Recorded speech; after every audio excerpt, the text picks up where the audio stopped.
But that's how I lost my Porsche in Atlanta. Me personally, when I start getting upset, I start laughing because I'm just with whatever at that point in time. You know what I mean? Like, I'm just like, whatever. I'm with whatever. You know what I mean? So the gas station wasn't giving us answers. Let me see your camera because I get the plates. The van is parked there now. Nobody got out the van. Nobody blah blah. All of a sudden, the person is not there no more. So I'm like, oh yeah, this niggas has been tailing us for a minute, and they were just waiting for us to slip up. Cool, whatever. My boy was like, yo, let's call the cops. I'm like, you think Atlanta PD works like that, bro? You think they're niggas? But let's get back to the story. November last year, I was going out to an event, and I was going to go support some friends and family that were hosting a ball. And I got dressed. There's a car that I loved, and I've saved up a lot of funds for when I was, I'd say 27, 28 to get. It's one of those dream cars that you work so hard to get. Oh my God, I'm ready to get it, blah, blah, blah. And you finally get the funds to get it.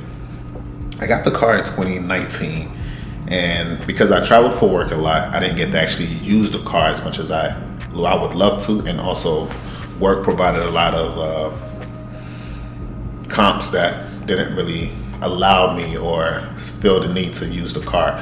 I had a work truck. I had 2 work trucks, one wherever I'm going to, another one at home. I flew a lot, so my actual car was just sitting at the house.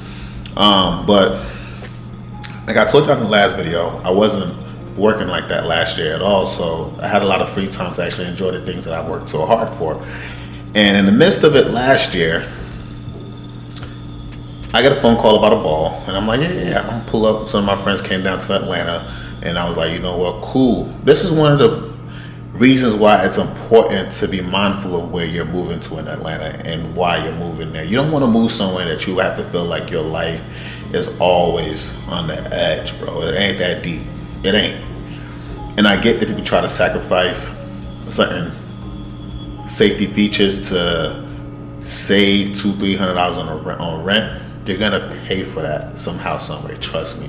Safety should be priority in life. But let's get back to the story. They decided to stay in that Drew Hill area. If you guys are familiar with Atlanta, it's right beside the Navy Federal, close to Midtown, and you can't miss this, the Exxon gas station right beside it. If you guys know the Exxon gas station to be in the hoods, they be so compact and close.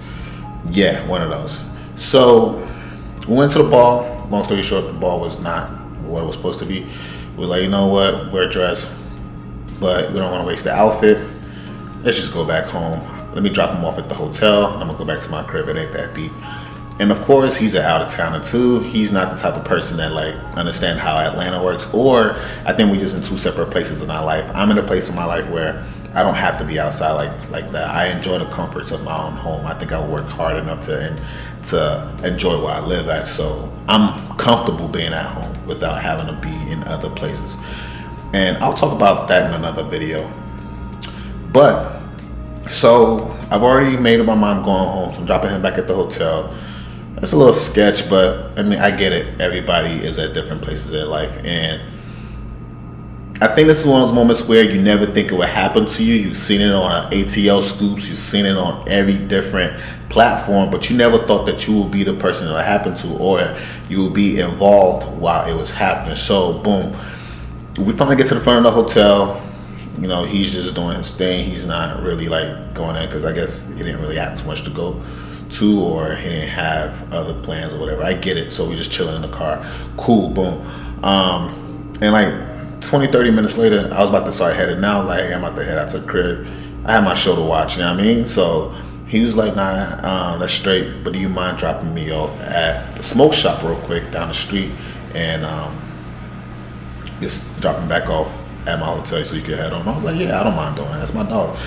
So we get to the smoke shop. I'm chilling in the car, and while I'm in the car, he goes in the smoke shop. There's a van that pulled up right in front of us, white van, one of those like cargo vans people use for like, I guess, work. No windows in the back, both 2 windows in the front. It's just weird to me, you know what I mean? Like, I grew up in other areas where I'm like, this ain't feeling right, but whatever, we're chilling. And the dude that was in the van never got out the van, but somehow, some way, it looked like he went to the back seat of the van. I don't know how that happened, but buddy that was in the smoke shop went to the gas station. He asked me, "Hey, do you want anything?" He walks back to the car, and I'm like, "Nah, I'm cool. I don't even." He was like, "Bro, stop acting like you're still in the military, bro. It ain't that deep. Like, come out the car, come grab something to eat." And I was like, "All right, cool, whatever." I cut off the car.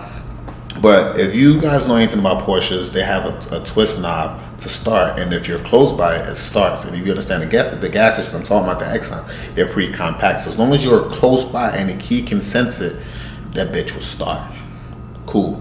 So I get into the gas station, I'll go to the back, grab me a Monster, and I think I was looking for like snacks or something like that, or candy peanuts or whatever. But while walking through the aisles in the gas station, I'm trying to keep an eye on my car, and I realized that it's not in my peripherals anymore. So I'm like, I walk closer to the front of the counter of the Exxon, right by the exit to the gas station. My car is not there, so I look outside, and that bitch started speeding off, and there was a Ford Mustang pulling out behind it. I'm hot, heated, I'm punching everything, and I'm in my head, I'm like,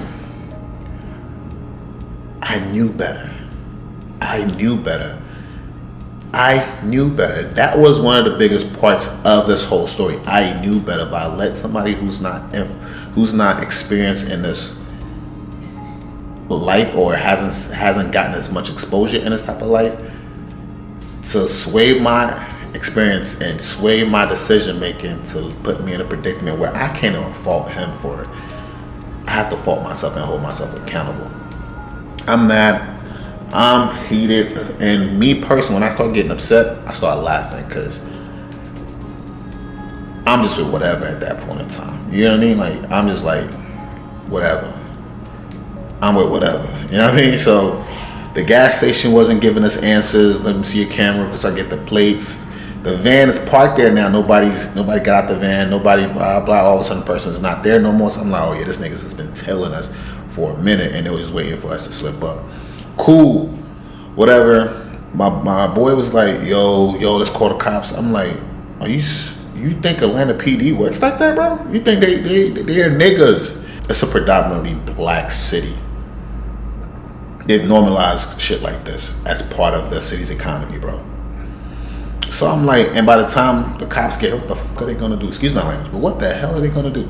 You know what I mean? Like, what really are they gonna do?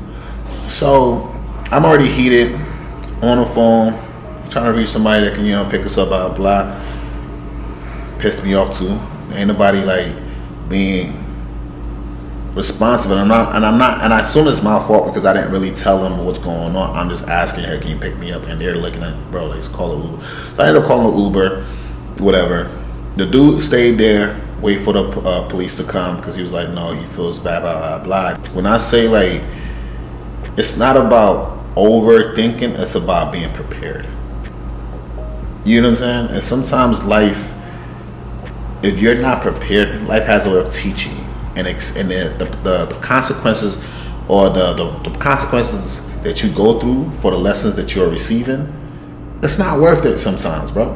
It's not, because you might not get another chance to apply the lesson. It's already happened. So to avoid me going at him, I go home. He hits me 4 or 5 hours later, and the cops finally came to give him a police report or a number to reach out. I'm like, whatever. In my head, I'm like, calling my insurance, calling whatever. Just need to get this shit situated. And at that moment, I was like, yo, like, I hate this place, Atlanta. But it's not Atlanta. It's the people here. That's why I don't advise anybody moving to Atlanta to go and sacrifice a peace of mind for trying to save $200-300 in rent. I want to be happy, the shit that I worked for, and being able to see it outside without somebody acting like we're still in the hood. I don't want to be in a hood with precious things that I've worked hard for, because I understand that it's gonna get stolen. I have worked too hard for it, and then when you do respond to things like that, let's say I shot back or whatever, it becomes dicey because the person's running away and starts self-defense, blah, blah, blah. Bro, it's not worth it. So because of that, it's probably why you probably see me with this mic right now. Some of my equipment was in the car too.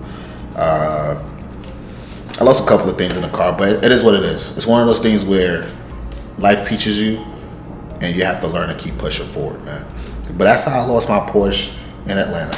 I know it's a video I haven't done. It's a conversation I haven't had with you guys, but when you're moving to Atlanta, have that mindset that, like, is what you're sacrificing worth your peace of mind? I don't want to live where I have to be, oh my God, somebody shooting outside, oh my God, this and that. No, that's not what I paid for. I'm gonna start talking about my experiences in Atlanta. But if you made it to this point, man, please make sure you like, subscribe to the channel. Comment down below you've had a similar experience in Atlanta, or what your thoughts on this. And also, follow me on IG. I'm gonna put everything in the description box. But I appreciate y'all. Love y'all. Bye.